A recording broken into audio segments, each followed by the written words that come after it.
기원전 490년 그리스의 아테네군과 페르시아군이 마라톤 평원에서 전쟁을 하게 되었습니다. 여기서 그리스의 아테네군이 페르시아군을 물리치고 승리를 하게 됩니다. 그리스군의 마라톤 전투에서의 승리는 그동안 페르시아군과 전쟁을 하는 가운데 한 번도 그리스군이 이긴 적이 없었는데 마라톤 전투에서 유일하게 그리스군이 페르시아군을 물리치고 승리를 하게 됩니다. 그래서 너무나 기뻐서 이 아테네군의 전령 에우클레스라고 하는 전령이 이 기쁜 소식을 아테네에 가장 먼저 전하고 싶어서 완전 무장을 하고 아테네를 향해서 뛰기 시작했습니다. 1시간, 2시간 아테네를 향해서 뛰었습니다. 마침내 아테네에 도착했을 때 그 거리가 42.195km였습니다. 그래서 우리가 마라톤을 할 때 42.195km를 뛰는 것이 여기에서 유래가 되었던 것입니다. 아테네에 도착한 이 에우클레스는 아테네 시민들에게 이렇게 말했습니다.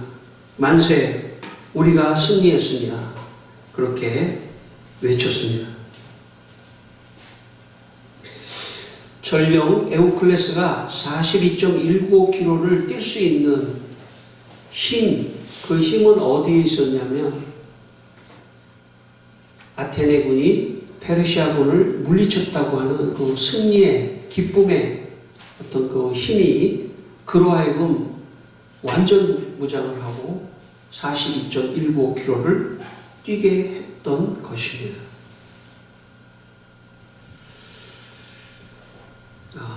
그 승리의 힘이 아주 먼 거리를 단숨에 뛸 수 있는 그 힘을 주었던 것입니다. 저는 우리의 인생도 마라톤이라고 생각합니다. 인생의 순간순간 우리가 어려움도 있고 하지만 그런 것들을 다 이기고 끝까지 하나님이 우리 각자에게 주신 인생의 시간까지 마라톤을 하듯이 뛰어간다고 생각합니다. 그런데 그 인생을 뛰어가는 그 힘은 어디서 올까요? 어떤 의미, 인생을 내가 살아가는 의미와 힘이 어디서 올 것인가를 생각해야 합니다. 만약 하나님이 주시는 이 승리의 기쁨, 하나님이 주시는 이 기쁨의 힘이 있다면 우리는 우리의 인생을 마지막까지 참 끝까지 단숨에 어떻게 보면 정말 1분 1초가 아까운 그런 시간을 아껴가면서 살아가게 될 것입니다. 그리고 어려움이 와도 지치지 않고 정말 힘차게 단숨에 뛰어서 우리의 인생의 마지막 꼬린 지점까지 참 주님의 품에 안기는 순간까지 달려갈 수 있을 것입니다. 승리의 기쁨이 있어야 합니다. 기쁨이 있어야 됩니다. 우리 안에 기쁨이 있어야 됩니다. 여러분, 하나님께서 우리에게 이 인생의 마라톤을 뛸 수 있도록 기쁨을 주신다고 믿으시기 바랍니다. 하나님 우리에게 기쁨을 주시는 분이에요. 오늘 여러분의 마음속에 기쁨이 없다면 여러분의 마음속에 기쁨이 넘치는 은혜가 있기를 바랍니다. 하나님이 주시는 기쁨이 오늘 이 아침에 여러분의 마음속에 임재하기를 바랍니다. 여러분, 로마서 15장 13절에 소망의 하나님이 모든 기쁨과 평강을 믿음 안에서 너희에게 충만하게 하사 성령의 능력으로 소망이 넘치게 하시기를 원하노라 라고 말씀했습니다. 하나님이 기쁨과 평강과 소망을 우리에게 주신다고 말씀했습니다. 인생은 어떤 힘으로 살아가는 것인가? 인생은 그 근본적으로 하나님이 주시는 어떤 기쁨이 있어야 돼요. 그리고 하나님이 주시는 어떤 평강이 넘쳐야 됩니다. 그리고 하나님이 주시는 소망이 있어야지 그 힘으로 인생을 달려나갈 수 있는 것입니다. 오늘 여러분의 인생에 하나님께서 기쁨과 평강과 소망을 주시기를 주의 이름으로 축원합니다. 오늘 본문 10절 말씀을 우리 한번 다시 읽겠습니다. 본문 10절 말씀을 한번 읽겠습니다. 본문 10절입니다. 같이 읽겠습니다. 천사가 이르되 무서워하지 말라. 보라, 내가 온 백성에게 미칠 큰 기쁨의 좋은 소식을 너희에게 전하노라. 예. 오늘 이 말씀 우리가 잘 아는 말씀인데, 목자들이 밤에 밖에서 양떼를 지키고 있었을 때 천사가 나타나서 뭐라고 목자들에게 말했냐면, 온 백성에게 미칠 큰 기쁨의 좋은 소식을 너희에게 전하겠다. 그렇게 말했습니다. 천사가 전하는 온 백성에게 미칠 큰 기쁨의 좋은 소식은 예수님이 탄생하신다는 소식입니다. 예수님이 탄생하신다는 그게 큰 기쁨의 좋은 소식이라는 것입니다.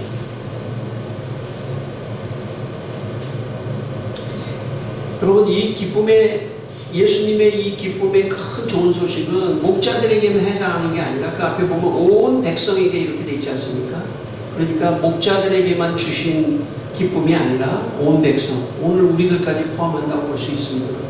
예수님의 탄생은 우리에게 큰 기쁨의 좋은 소식입니다.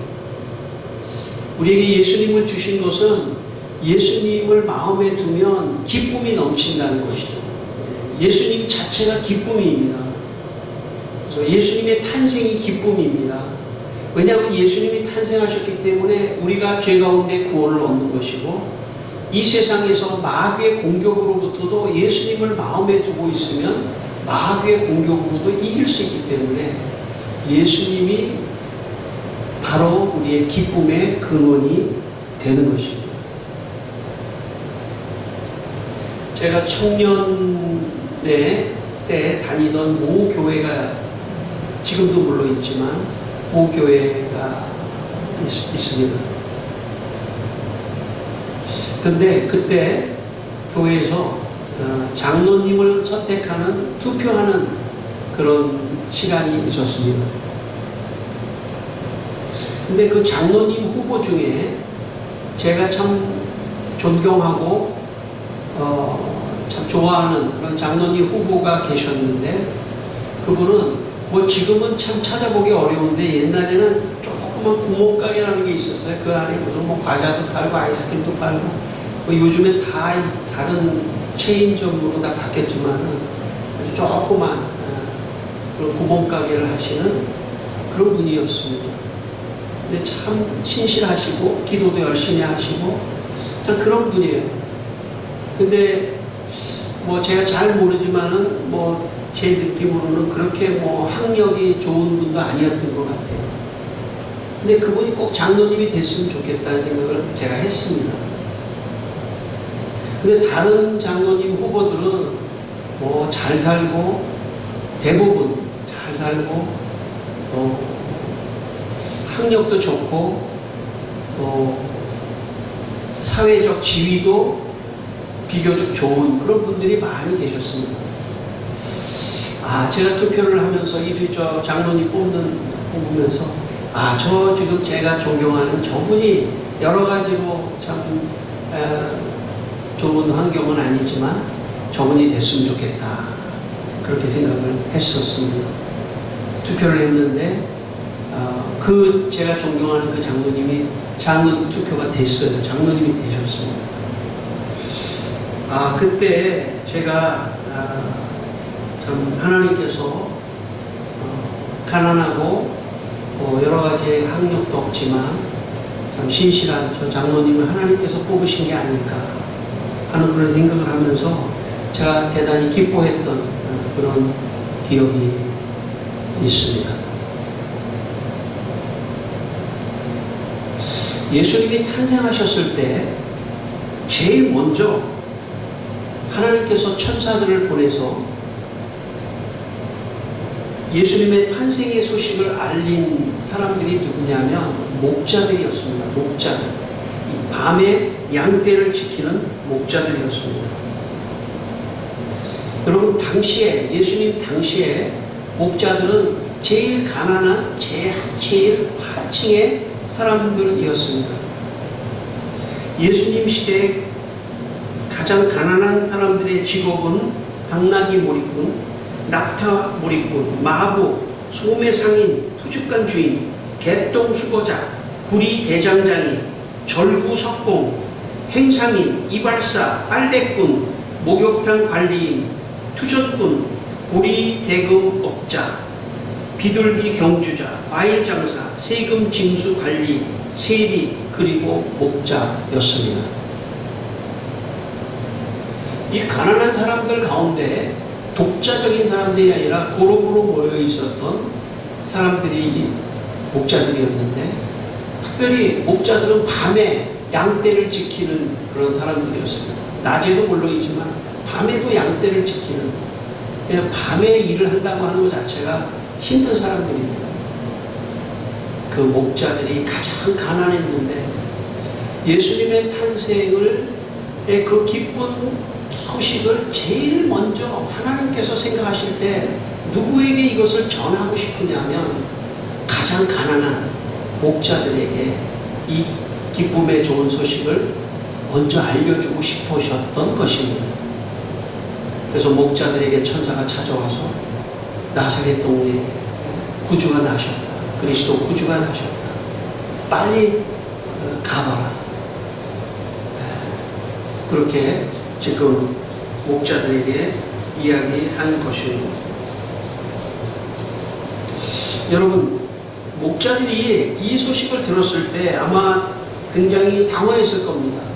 아니, 우리같이 이렇게 하찮은 사람들에게 하나님께서 예수님의 탄생을 제일 먼저 전해준 것 자체가 너무 감격스럽고 너무 감사하고 이랬을 겁니다. 아마 목자들은 예수님을 만난 다음에 그들의 직업이 확 바뀌었다든지 뭐 갑자기 무슨 엄청난 그 신분의 변화가 왔다든지 그런 건 전혀 없었을 겁니다. 똑같습니다. 과거나 현재나 똑같은데 예수님을 만나기 전이나 예수님을 만난 후에 그들의 생활이나 이런 것은 아무것도 변화가 없지만 단 하나 변화가 있다면 그들에게 기쁨이 들어왔다는 것입니다.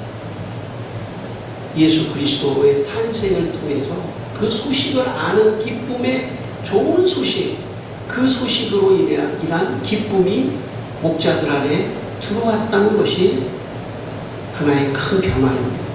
그래서 아마 목자들은 옛날에는 참 밤에 우리가 이렇게 일하면서 허름한 옷을 입고 먼지를 뒤집어 쓰고 너무나 고생을 하는 이것이 슬프고 절망되고 좌절되고 하는 어떤 그런 마음이 있었을지 모르지만 예수님의 탄생의 기쁜 소식을 막 가슴에 아는 순간부터는 모든 것을 견딜 수 있고 이길 수 있고 감사할 수 있고 하는 그런 사람으로 변화되었다고 볼 수 있습니다.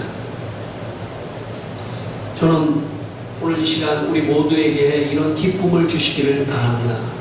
예수 그리스도의 탄생의 기쁨을 가슴에 담으면 내 이전의 삶과 지금의 삶이 하나도 달라진 건 없는 것 같지만 모든 것을 견디고 단숨에 아테네로 향해서 뛰어가는 그 기쁨의 힘이 있는 것처럼 우리의 인생의 길도 예수 그리스도의 그를 마음에 두는 순간 기쁨이 넘치며 우리는 인생의 길을 달려나갈 수 있는 것입니다. 여러분, 데살로니가 말씀에 항상 기뻐하라 하는 말씀이 있지 않습니까? 항상 기뻐하라. 왜냐하면 너의 마음속에 예수 그리스도가 지금 계시지 않느냐 하는 것입니다. 너의 마음속에 예수 그리스도가 계시기 때문에 기쁨의 근원 되시는 예수 그리스도가 계시기 때문에 기뻐하라. 항상 기뻐하라. 그 기쁨의 힘이 오늘도 내 생활을 하게 하는 것입니다. 어려운 생활도 있을 수 있고 참 고된 생활도 있을 수 있고 그렇죠. 목자가 마치 양을 칠 때 그 고된 생활이 있을 수 있는 것처럼 우리의 인생도 너무나 고되고 힘들고 참 주저앉고 싶고 모든 걸 포기하고 싶고 절망하는 그런 상황도 얼마든지 있습니다. 그런데 다시 일어날 수 있는 힘이 있다면 예수님이 주시는 기쁨입니다. 기뻐해야 돼요. 항상 기뻐하고 하는 그 기쁨의 힘이 목자들로 하여금 다시 열심히 살아갈 수 있는 힘을 주었듯이 우리에게도 그런 힘을 주실 줄 믿습니다. 오늘 본문 16절 17절 읽겠습니다. 본문 16절 17절입니다. 본문 16절 17절 같이 읽겠습니다. 빨리 가서 마리아와 요셉과 그 위에 누인 아기를 찾아서 보고 천사가 자기들에게 이 아기에 대하여 말한 것을 전하니. 예, 목자들이 이제 아기 예수님 탄생하는 곳으로 달려갔습니다. 그리고 천사들이 자기들에게 말하는 것을 이 마리아와 그 요셉에게 전해줬습니다. 이렇게 천사들이 얘기했습니다. 바로 이 아기 예수님이 구주 그리스도, 우리가 기다렸던 그 구세주, 우리를 구원하실 분, 그분이라고 말해 주었습니다.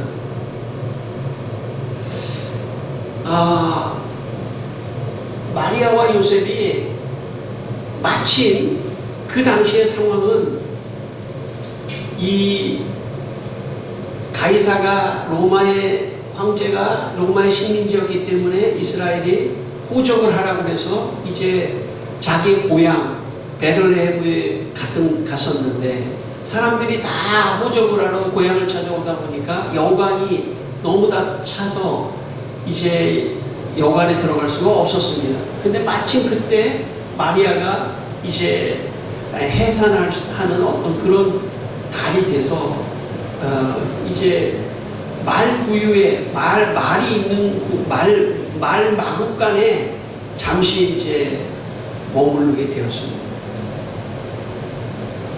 만약에 마국간에 머물게 된, 그러니까 제가 볼 때 하나님께서 여관의 사람들을 많이 차게 한 것도 저는 하나님의 뜻이라고 생각합니다. 왜냐하면 여관 안에 들어가 있었다면, 만약에 여관 안에 들어가 있었다면, 여기 이제 제가 동방박사랑 조금 이따가 비교해서 말씀드릴 건데, 만약에 마리아와 요셉이 여관 안에 들어가 있었다면 목자가 와서도 참 못 들어갔을지도 몰라요. 여기 안 된다. 목자들을 아마 여관 주인이 못 들어가게 했을지도 몰라요. 근데 마국간에 있었기 때문에 접근성이 좋았던 거죠. 네. 그리고 마리아와 요셉이 볼 때도 참 너무나 허름한 먼지를 뒤집어 쓴, 마리아가 볼 때 목자들이 먼지를 뒤집어 쓰고 나타난 이 목자들을 보면서, 아니 이 목자들에게 천사를 보내서 이 아기 예수님이, 물론 마리아와 요셉은 알고 있었지만 이 아기 예수님의 이 구세주 되심을 가장 먼저 알려준 사람들이 이 목자들에게 알려주셨구나 하는 걸 보고 마리아와 요셉도 아마 참 하나님이 가난한 자를 생각하는구나, 가난한 자에게 희망을 주고 기쁨을 주시기 위해서 이렇게 제일 먼저 말해 주었구나 하는 것을 깨닫게 되었을 것입니다. 마태복음 2장 11절에 보면, 동방박사들이 다음 주에 제가 이제 설교할 것이지만, 동방박사들이 아기 예수님을 찾아왔을 때 마태복음 2장 11절에 이렇게 말합니다. 집에 들어가 아기를 배우니. 그러니까 아마 시점적으로 볼 때 목자가 찾아갔을 때는 말 구유에 있었다는 거죠. 근데 아이를 낳고 구유에 누이고 보니까 아마 그 여관에 있는 사람들이 중에 내가 밖에 나가겠습니다. 이 아이가 낳는데 여기 밖에 둘 수는 없지 않습니까? 안으로 모셔 가십시다. 아마 이랬을 거예요. 아마 그 후에 동방 박사들이 찾아왔다는 거죠. 동방 박사들이. 왜냐하면 집에 들어가 아이를 배우니 이런 걸 보면은 집이라고 하는 단어가 있지 않습니까? 시점적으로 목자가 먼저 왔다는 것을 의미합니다. 목자에게 가장 먼저 예수님의 탄생 소식을 알려줬다는 뜻이죠. 목자가 먼저 왔다가 가고 그 다음에 동방박사가 왔다는 거죠. 물론 순서가 그렇게 중요하지 않을 수도 있지만 하나님께서 이 좋은 기쁨의 좋은 소식을 가난한 자에게, 연약한 자에게, 어려운 사람에게 가장 먼저 이 소식을 전해줬다는 것입니다. 그렇다고 해서 뭐 배우고 지식이 있는 동방박사를 무시한다는 그런 뜻은 아닙니다. 가장 가난하고 연약하고 어려운 그 사람에게 예수님의 이 탄생의 소식을 하나님께서 알려주셨다는 그런 뜻입니다. 1891년 12월 15일 미국의 의료선교사 닥터 홀이라고 하는 선교사가 조선에 선교사로 오게 됩니다. 조선에 와서 병든 사람을 고치면서 복음을 전했습니다. 부자, 지식인, 가난한 사람들을 가리지 않고 복음을 전하고 병을 고쳐 주었습니다. 그러면서 특별히 가난한 사람들 그리고 여자들, 당시의 조선 말에는 여자들은 정말 너무나 어렵게 살아가는 그런 시대였습니다. 그런 소외된 사람들에게 병을 고쳐 주었습니다. 당시에 닥터홀은 김점동이라고 하는, 사실은 이름도 없었는데 이름을 지어줬습니다. 김점동, 또 외국 이름은 에스더, 이렇게 이름을 지어줬습니다. 그 여자 소녀 아이를 미국에 공부를 시켜서, 유학을 시켜서 조선의 최초의 여의사를 만들었습니다.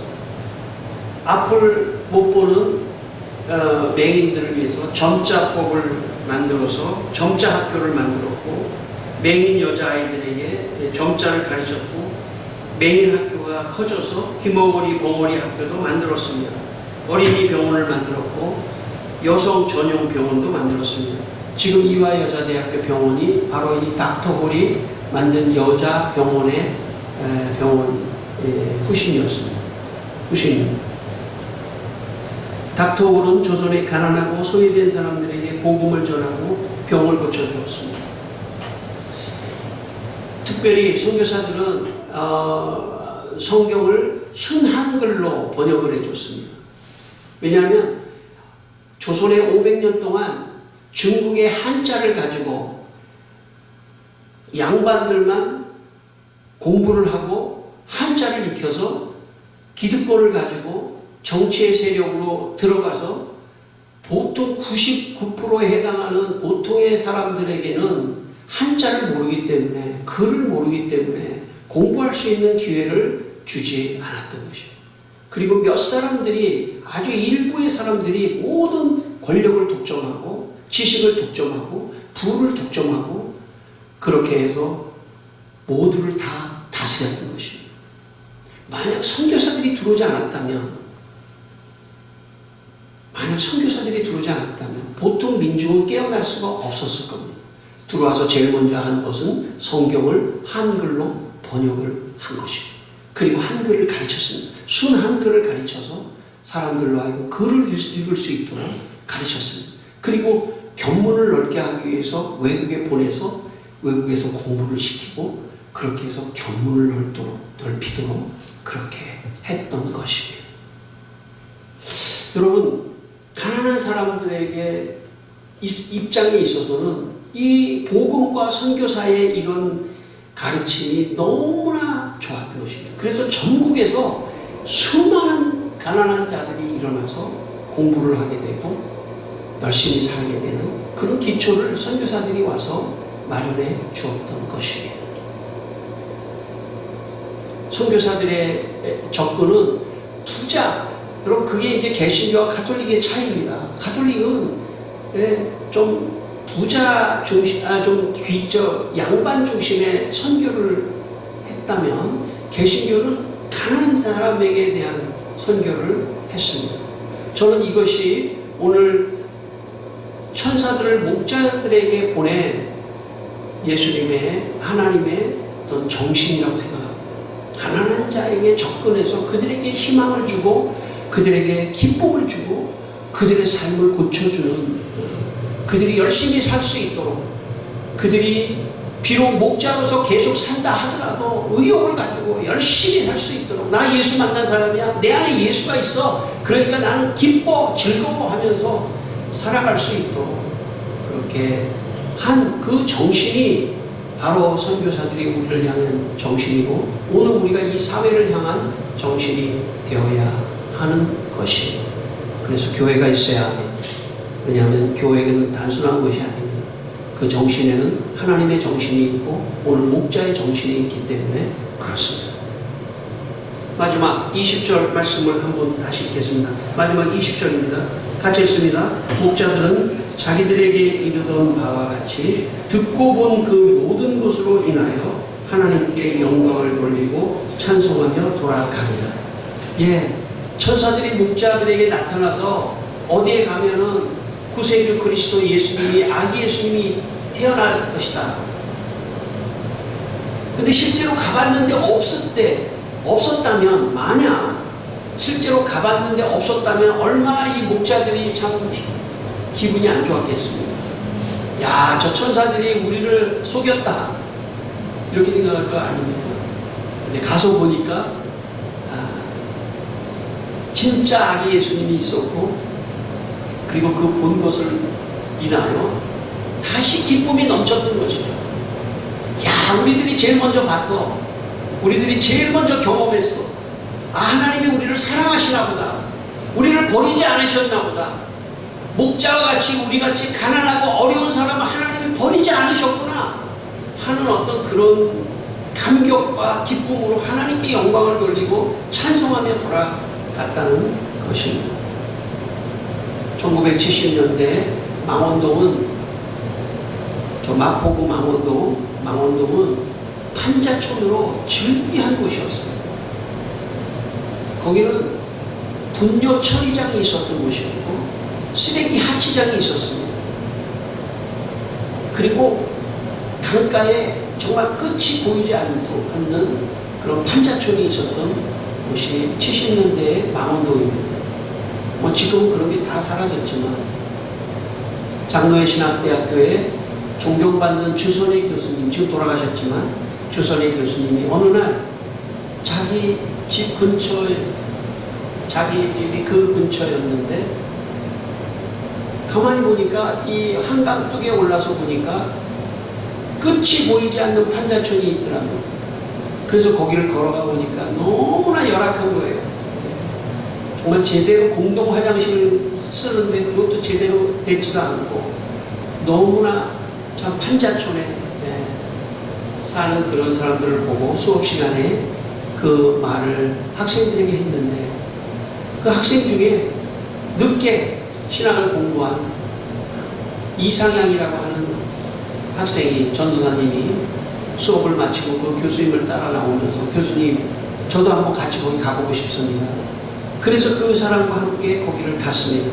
거기를 가서 보니까 너무나 처참한 거예요.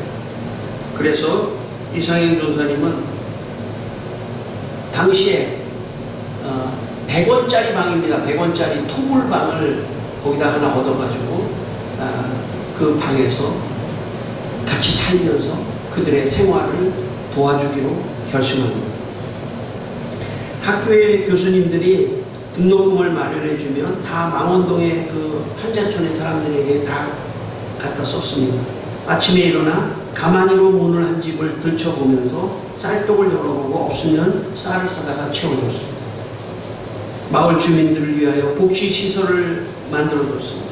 의료시설을 갖추고 다른 의료팀과 연결해서 망원동에 와서 치과도 봐주고 또 여러가지 의료 활동을 했습니다. 내집갖기 운동을 펼쳐서 마을 공동주택을 만들어서 거기서 마을 공동주택에서 살도록 그렇게 했습니다. 제가 거기서 전도사를, 교육전사를 했었는데, 제가 갔을 때만 해도, 이사연 전사님 돌아가시고 10년 정도 됐는데, 제가 갔을 때만 해도 그 공동주택을 제가 신방 갔던 기억이 있습니다. 너무 조그만, 완전한 단칸, 부엌도 없고, 그렇지만 그 사람들에게 그 공동주택은 판자촌보다 좋았기 때문에 그런 것도 하고, 특별히 구두닦이 소년들을 모아서 야학을 가르치기도 했습니다. 이상현 전사님이 그 가난한 자들에게 들어가야 되겠다고 하는 그 정신은 어디서부터 왔겠습니까? 그것은 하나님께서 가장 기쁨의 좋은 소식을 목자들에게 전해야 된다, 먼저 목자들에게 전해줘야 된다라고 하는 그 정신에서부터 온 것입니다. 가난한 자를 생각해야 한다. 가난한 자를 생각해야 한다. 그래서 사실 우리 시대는 우리는 지금은 너무 잘 사는 시대가 되었습니다. 그러나 조선 말 일제 식민지 시대, 또 6.25 이후 70년대까지 정말 우리는 어렵게 살았는데, 그때 성탄절은 너무나 기쁜 성탄절이었습니다. 왜냐하면 가난한 자들이 너무 많았기 때문에, 사회에. 그래서 외국 선교사들이 와서 이 성탄절에 찾아와서 어떻게 보면 도와주고 함께하고 했던 그런 가난한 성탄절입니다. 그런 성탄절, 먼저 찾아와서 우리를 도와줬던 그 성탄절을 우리가 기억할 필요가 있습니다. 그 성탄의 정신은 목자들로부터 왔다는 것입니다. 마지막으로 가난은 두 가지입니다. 제가 볼 때 가난은 두 가지인데, 하나는 실제적인 가난입니다. 정말 못 먹고 못 입고 하는 진짜 실제적인 가난이 있습니다. 두 번째 가난은 정신적 가난입니다. 외롭고 슬프고 참 정말 소외되고 하는 그런 마음의 가난.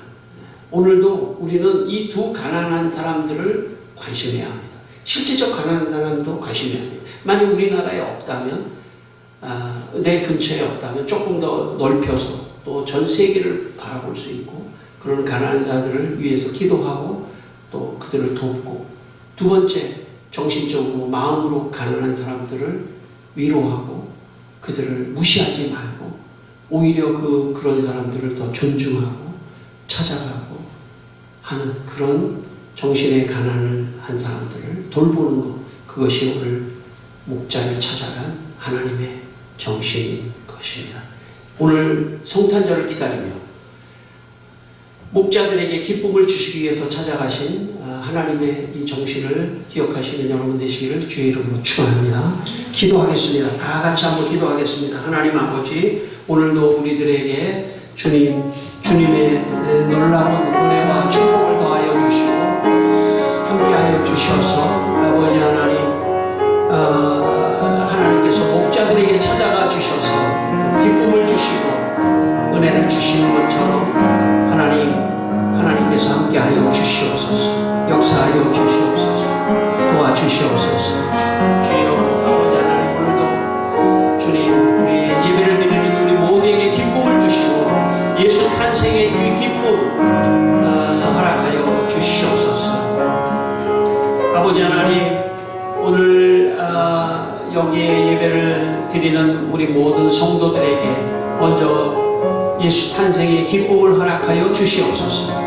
그리고 이 기쁨의 좋은 소식을 오늘도 실제로 가난한 사람, 또 마음이 가난한 사람들을 무시하지 말고 먼저 찾아가서 예수의 이 기쁨을 나누게 하여 주시옵소서. 예수님의 이름으로 기도드리옵나이다. 아멘.